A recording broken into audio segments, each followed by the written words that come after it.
Merci Nandenge Boswami Ebele Liboso ya ba poste téléviseur na bino pour na kolanda. Voici l'homme info ya mokona lelo oyo ngai Jolinanga Lula la femme de média nazalaka toujours na sengo pe plaisir ya ko présenter yango pour na bino. Voici l'homme info ezali wana pour na kopesa ba information nyonso na oyo etali le pasteur François Mutombo. Voici l'homme pe na oyo etali ACK Kalembele nde mobimba.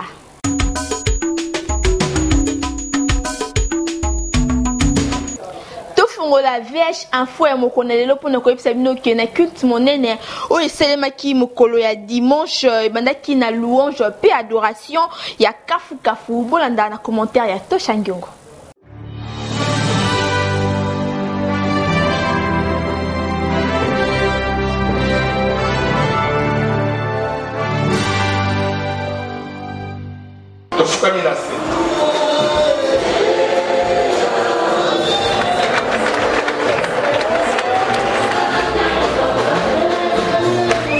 Na louange de prière d'adoration, Oyo et Kambamaki na le commandant du temple, le pasteur François Mutombo. Voici l'homme, l'ambassadeur de la parole de Dieu. Ezalaki et Bandelia Kilt Monene ya Mokolo ya Lomingo. L'ambassadeur de la parole de Dieu, le pasteur François Mutombo. Voici l'homme, Alendi Sakibana Nanzambe na Oetali, Nani Tokoki Kofukamela.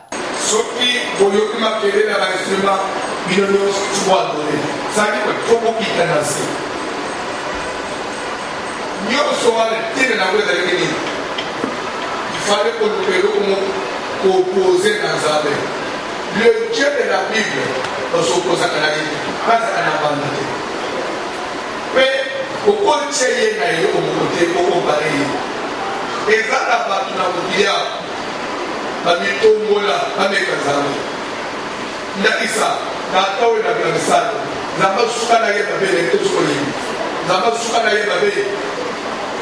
pour ton information, dans ma bonne ayama, nous avons comment yama pour ta zame, à son diabète, quand on dit j'ai là où bien profiter pendant ce temps, ma pauvre. Quand ils avaient dit au Comania, au compte ta zame, quand la poste n'a eu une petite vie, même pour tout le monde remplacer le thé, même à tout le monde au cap. Pendant ce temps, qui oppose pour les plans de pouvoir, il y a eu une sanzane. Na nyonso esengeli kozala reconnaissant na nzambe oyo apesi yo bomoi même na libota na yo. Pe lisusu le pasteur François Mutombo, l'ambassadeur de la parole de Dieu, apeseli exemple pona koyeba mutu oyo tokoki ko adorer. Mais Jésus de Nazareth yonan tokolongola ye pe mandale kosuka na siècle nini.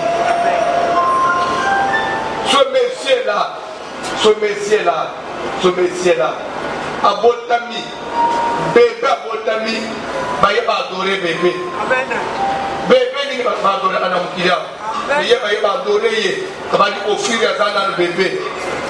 Bon, na bi le bébé ta mususu ko ba mage, parce que guerre total na lukas. L'air avant de tambola, ko les autres tambola. Bible il entraînait toujours des foules parce qu'il était roi. Ça de ça. Place il y a Zambo Babati, tout il entraîne des foules. L'air n'attendait peut-être parce qu'il faisait trop de miracles. Yamba to bade pour la nana. Jour ma kangiye, quand on est au samedi il entraînait toujours des foules. Bon, mais quelqu'un déjà arrêté. Dans le moment, peut-être c'est parce qu'il a renommé. Natalana, baye ko bomaye. Baye ko kunda mutu. Ata osaurwa. Lele bakunda kolwa batunyoso bazonga basite. Ye bakundie bakamati basota na baganda, batika na cimetière. Mulwa nini bakunda batika baganda babakene milita. Lele batika de bebezoni nda yete foga detika nao. Azani urwa tina kiebembe. Urwa tina kachamilita. Bosimba était na nyonso les soucis majeurs ya l'ambassadeur de la parole de Dieu, le pasteur François Mutombo. Voici l'homme ezalaki à faire comprendre na bana na nzambe pona kosambela lolenge esengeli. Oui. Na Oetali Matéa, les commandants du temple, le pasteur François Mutombo, voici l'homme, l'ambassadeur de la parole de Dieu. Atia Kiba fidèle, il y a ACK Kalembelembe, importance, il y a recensement. Ba précision, l'élément Oyo pour un commentaire, il y a Israël Maswakou, flamand noir. Tozana Mukanda na Luc, chapitre 2, Tobani la premier verset. Tokei papa. En ce temps-là parut un édit de César Auguste ordonnant un recensement de toute la terre. Ce premier recensement eut lieu pendant que Quirinius était gouverneur de Syrie. Tous allaient se faire inscrire, chacun dans sa ville. De la ville de Nazareth pour se rendre en Judée, dans la ville de David, appelée Bethléem, parce qu'il était de la maison et de la famille de David, afin de se faire inscrire avec Marie, sa fiancée, qui était enceinte. Pendant qu'ils étaient là, le temps où Marie devait accoucher arrivait, et elle enfanta son fils premier-né. Namatangi Yaboyende, le commandant du temple, le pasteur François Mutombo, voici l'homme, l'ambassadeur de la parole de Dieu, a limbola kibana na nzambe na importance ya recensement na mboka. Pambate, moto nyonso esengeli ayeba origine na ye, esika auta pe famille abimela. Bible zoloba en ce temps-là, parut un édit de César Auguste, ordonnant un recensement de toute la terre. Et ce premier recensement eut lieu pendant que Quirinius était gouverneur de Syrie. Tous allaient se faire enregistrer chacun dans sa ville.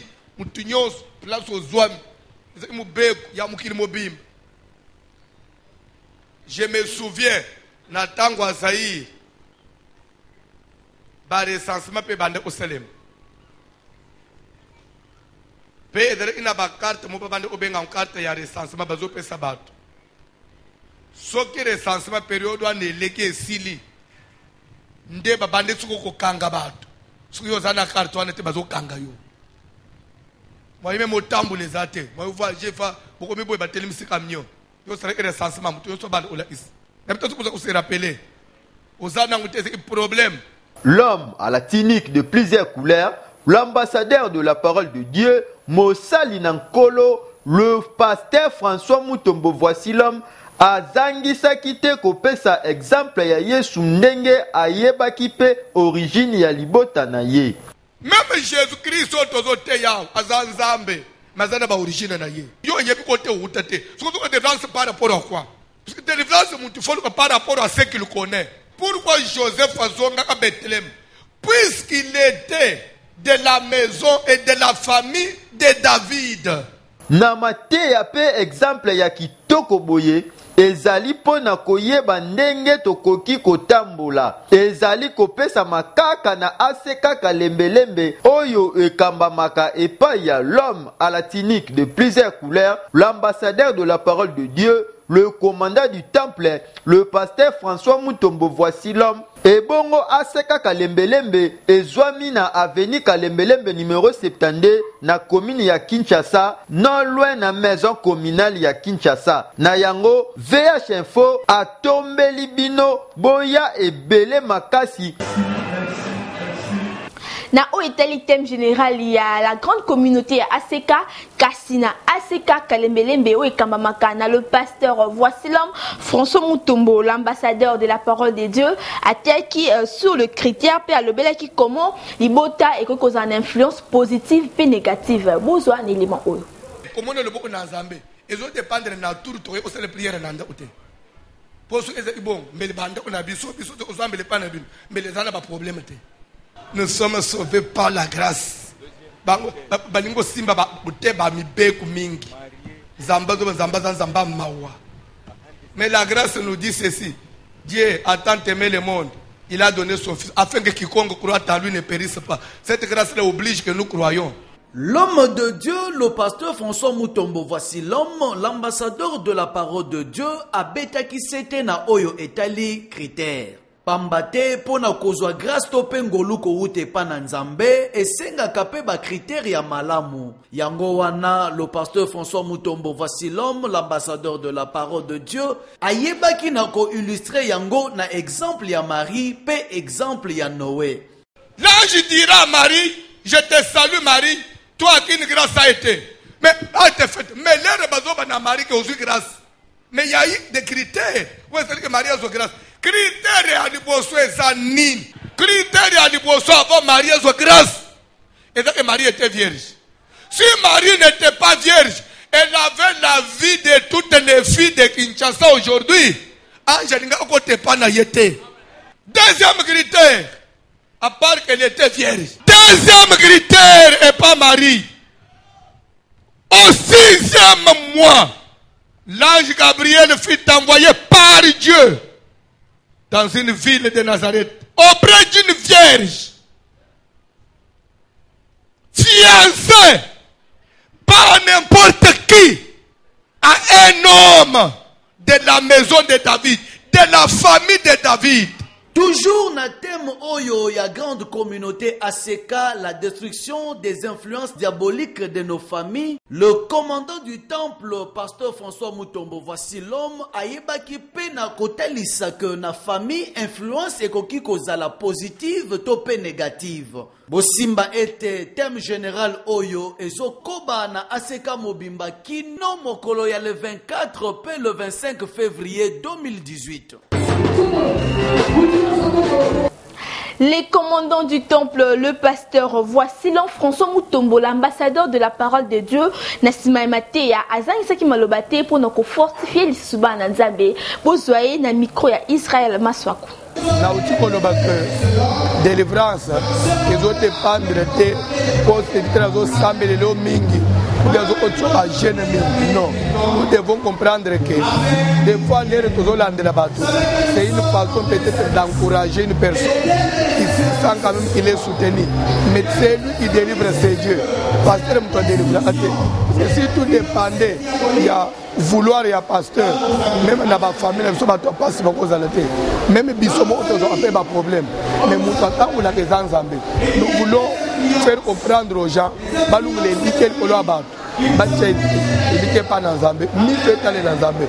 nous venons à l'église, ça ne veut pas dire que les ambassadeurs sont comme si tout dépendait de nous. Ne soyons pas esclaves des hommes. Au contraire, tout ça n'a pas d'affaire. Donc, le but est coutume, ce côté l'inspiration, c'est le diable. Coutume, c'est le contre les Banazambe, toujours détruire, toujours télémélango. Dans Babylone, dans Babylone, a tombé le kéké. Chadra, mais c'est un bédé comme un télémélango. Jusqu'à la mort, biso tokotel mais même jusqu'à faire couler le sang. Biso et le tokotos, c'est uniquement la parole de Dieu. Ce qui est coutume, mais la Bible, nous ne sommes plus sur la loi de la famille, nous sommes plus sur la loi de la parole, nous sommes plus sur la parole de Dieu. Et juste après qu'il y a mokolo ya dimanche, ba serviteur de Dieu ya ACK Kalembelembe, bango pe ba partager kina ba na Nzambe, bozo bango na élément oyo ya Toshangiongo. Idée ya liboso ezande par rapport ya thème oyo ezoloba na communauté mobimba sur la délivrance des influences diaboliques dans nos familles. Idée ya liboso ezalaki ete mwana na Nzambe nyonso akolanda mateya oyo azwa conscience. La plupart ya bana na Nzambe lelo bakomi kozwela mateya ka lokola moi makambo moko boye ou bien bamasapu moko boye oyo bato babetaka sokande bamateya oyo ezosenga bato bacomprendre bazwa conscience soki moto azwi conscience andimeli Nzambe aye kolanda yango aluki délivrance ekolongola ye na molili ou bien na bamakambo mosusu à des fois oyo ezotambola te tozolakisa ke mutu a partir ya libota bimi to a partir ya contact ya kosala na mutu mosusu ekoki koinfluencer mpe vi na ye na ndenge ya bien mpe na ndenge ya mabe. C'est pour cela il faut mwana Nzambe ayeba yango, c'est-à-dire tozobika bainfluence moko ya ndenge ya famille na biso ndenge tobimeli influence wana ezolanda biso mosusu mpe ezoya à partir même ya ba relation tozosala na vie na biso mpe ezo-influencer vie na biso. Nakanisi ozomona lokola exemple oyo ya mateya tozwi lelo ya Marie, c'est-à-dire soki Marie azwaki grâce ya kozala choisi eza à partir il y a relation azalaki nango oyo asanganaki na Joseph influence qui vient naye pour dire que même bana nzambe faut bayeba ke église nini même ako fréquenter mutu nini ako fréquenter mutu nini oko bala eloko wana eza mutu ya makasi c'est-à-dire Matteo eza na mutu eza na impact moko oyo nazosenga bana nzambe bayebele surtout semaine oyo tozobana enseignement ezaki likolo makasi wana eza bile ya bana mpongo po comprendre yango fo ozala pena branché ebele lelo bazo comprendre kote tokende te makambo na nzambe toboyi te tobana na nzambe mais origine fo koyeba yango tozoluka délivrance mais délivrance ebele bato bakangami à partir ya bafamille bauta bafamille touta eza na makambo basala eza balwa batia o lelo eza influencé biso négativement alors moto na nzambe abetise te fo koyeba famille obimela nini esalema kuna nini elobama kuna oyo kozala ezolanda vi na yo omona moto ozotuna ye oza ya libota nini ya famille nini onga yebiloko na te nga aza mu yesu oza mu yesu mais yesu kutu oyo yesu tozosambela aza na origine na ye bazotelesa biso me na généalogie ya yesu bazotelesa yesu aza ya famille ya david auta na famille boye na mboka boye mpe mpona kobotama na ye nzambe akosala tu akende kobotama na village ya bakoko na ye mpona kotalisa biso ke no famille eza très importante na makambo etali délivrance fo koyeba origine na yo fo koyeba famille na yo na esengo wana bafidele ya ACK Kalembelembe bango mpe bazangaki maloba te balobaki na micro ya Sarif Kikonda finalité ya lelo tolingi toyebisa bana na nzambe surtout na part na nga oyo ngai nasimbi esengeli atako naza mosala nzambe nazi na ngai nabosana identité na ngai te et surtout na famille nauteli nayeba bien ke famille nauteli eza famille nini soki nayebi famille oyo nauteli oyo famille oyo nabimeli eza famille nini cela ekona kopousse nga siko nasambelaka par rapport makambo ya famille na nga mpo nabika nde délivrance ko soki nazosambela nayebi kote nauta te kota bomama na nga bazalaka ndeni makambo basala na vie nayebi te mais sikoyo nazosambela délivrance yango nakozwa ya ndeni ifale nayeba na liboso famille onga na bibeli lwa nini basala maloba nini basala nde ekopermettre ngai nasambela bien kote nabika délivrance na mateya lelo eloko na simbi eza ke mutu na mutu bien que toza na église il faut toyeba ba origine na biso po origine eza très important ezo influencer pe sur nos vies yango tomonaki na passage totangaki na Luc 2 Auguste roi wana o azwaki edi ya koyebisa bato nyonso bazonga na mboka na bango mpona recensement ezaki c'était une loi terrestre mais influencée par Dieu. Donc c'est Dieu qui a voulu que ces recensements aient lieu pour que Jésus naquit à Nazareth selon ce qui était prédit.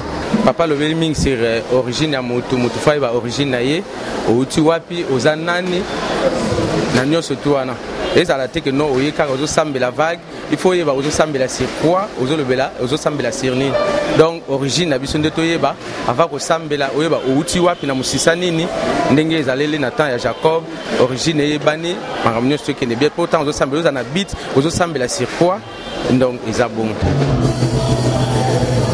minene pona lai na lamuki mama nazo pepe eza ya nzambe nzambe voici lo malokotanga na neya komisinga lelo mutu apesinga adresse nazaka nesema pona kopambola ekokumisaka ye.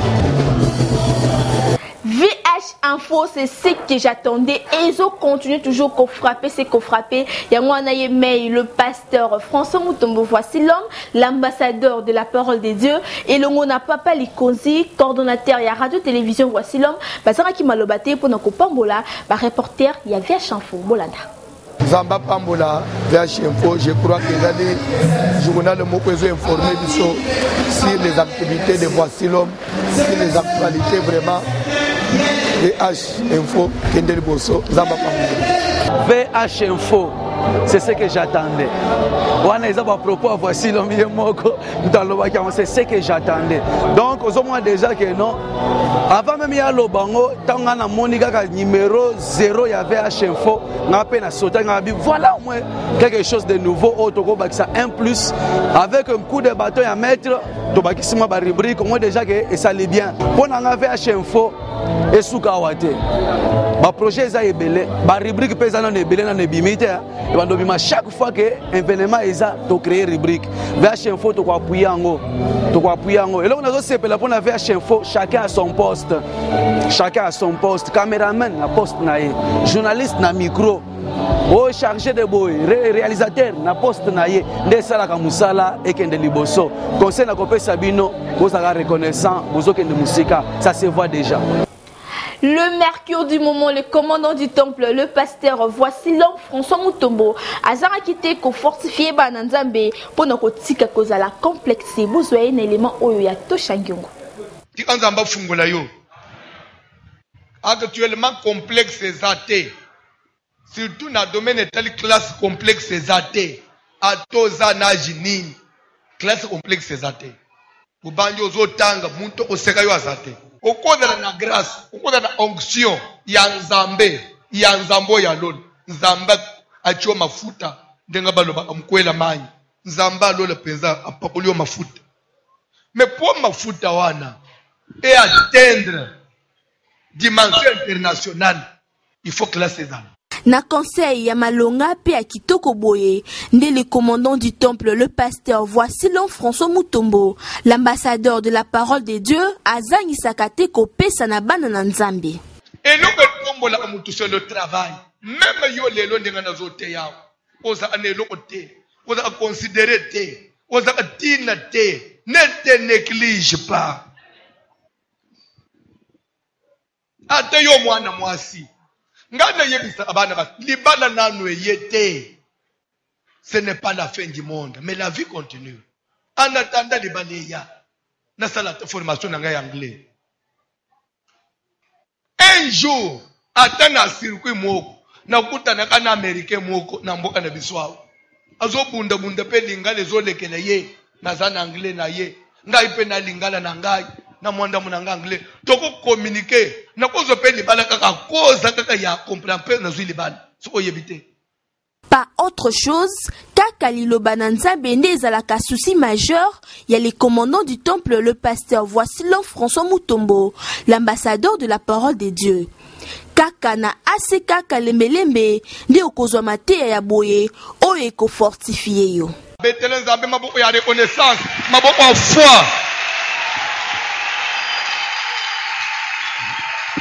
L'homme de Dieu, le commandant du temple, le pasteur François Mutombo, voici l'homme, l'ambassadeur de la parole de Dieu.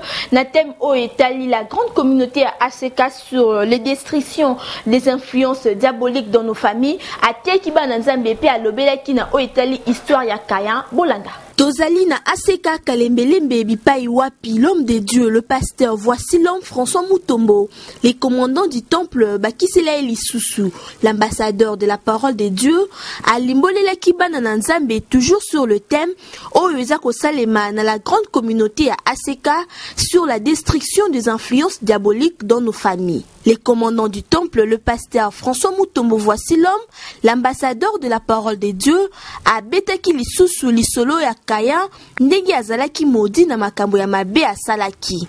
Bible zoba que Adam, le premier homme, connu Ève sa femme, elle conçut enfanta Caïn. Ensuite, ayeko botel sur son frère Abel, nanzela na bango, mukileye kokoma munene. Caïn lera bomi Abel, nzamba la keleki mabe. Zamba Yebisie, puisque tu as versé le sang, tu seras maudit de cette terre qui a ouvert sa bouche pour la première fois. Pour ne commer là,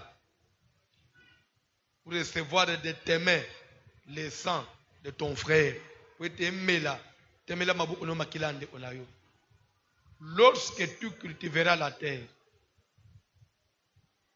Lorsque tu cultiveras le sol, voici, il ne te donnera plus sa richesse. Tu seras errant et vagabond sur la terre.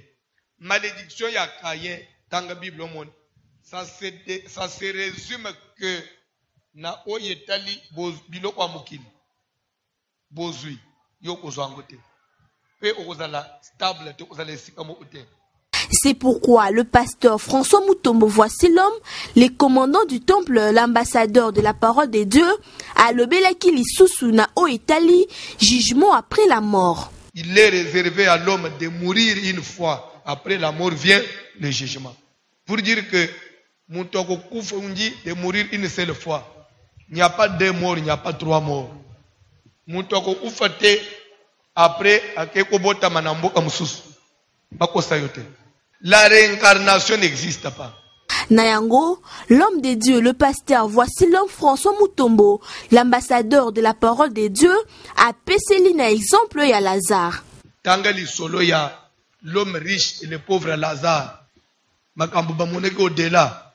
Kino l'homme riche a commis que les bon de la père Abraham. Tinda Lazare. J'ai mes 5 frères. Batikale nanda kwa papa nangai. Batikale na mitu kana mapangu nangai.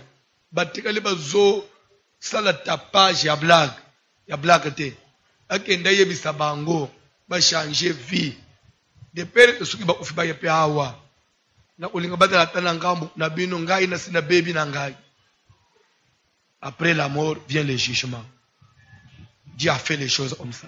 Le mercure du moment, l'ambassadeur de la parole de Dieu, le pasteur, voici l'homme François Mutombo, Azako Koba Namatea, ya destruction des influences diaboliques dans nos familles. Bobengami et Belena, Aseka Kalemelembe, il y a le pasteur François Mutombo, voici l'homme, Ponamatea, ya Kitoko Boye. Combien verset? Tokomi na rubrique obozelaka VH opinion bipai wapi population et puis ça kaba point de vue na bango pona koyeba nani nde voici l'homme to tirer yango na mokanda ya Matthieu chapitre 16 ko ba na verset 13 tina 15 mutu nyonso alingaka yeba nini balobaka pona ye bolanda.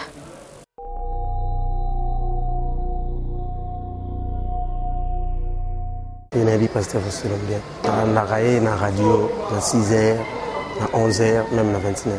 Dans façon il y a message aux ambassadeurs. Nous lenga décortiquer un message. Yango sala que chaque fois na la. Allo barabien, pe mamate anaye elongola kapenza mutu. Na vie ya passe, na vie ya mabe, pe ko kotsa ba onanzela ya zali. Pour ça un message à délivrance. Ce qui me conseille na roloba papa na biso, voici l'homme. Zamba pe sauver mulai, ko le mana musalote. Kozalo na idée à kotika mote. Parce que ça message aux ambassadeurs, il faut tambola nan partout. Parce que ça ba tout sous non ba yo kiote. Il faut tambola nan partout batuba zoyango pe ba bikananzela na message ça. Te na samba na sekate. Na samba na évangile du salut, pas pasteur Guy Kibali. Pasteur voici l'homme bazam osel na nzambe.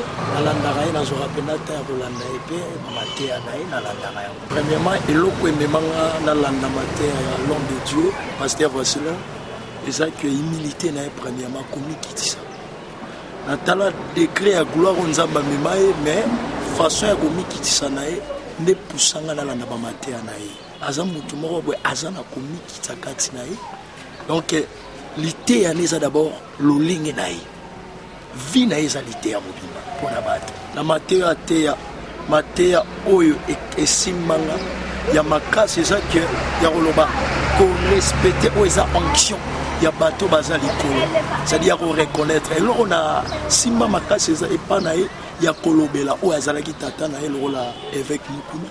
Par rapport à kolobela on a compris que ata konzamba meme na gloire mazo reconnaître musisa o ebimisai. On a na liloba lobara que musala zo sala continuer na roloba pe mais o ezala rola conseil ko suna pe mukeza que atikanzamba te. Komi kitsane akobanango. Bitumbe koya makambo koya mais atikala ka gesika nzamba chai gloire déjà par rapport à oyaza ngana sambela kana mera na za pasteur na église Antoine nebi voici l'homme papa aza pasteur musena nzambe Antoine na sepela mati ya voici l'homme makasi. Pour voici l'homme banda ko epanzana, ce qui a été vraiment il faut en aller bal. Mobali akimanda ko soko landi matena atana bisi. Il faut bon la kamotem. Ato kimandako, oboya mwasi, okota na bar, mais ce qui a le vraiment nzamba le belingaye. Entre le baki, tout comme ma casse na sepela matière ne ming vraiment. Et là qu'on a coupé sur le conseil, il y a za papa na biso. Aza moto nzamba ti lokola Moïse. Oye misa ba en Israël na kati na bogumbu na kati na passe. Matika musala wana te. A continue nango ti na suka. Kwa aza papa moko vraiment sepelisa mitema bato makasi. Nzamba lobaka kati na ye. A continue na musala na ye kino mokolo nzamba ko benga ye. Ngala sambela na kapanga. Papa Hubert, pasteur Hubert.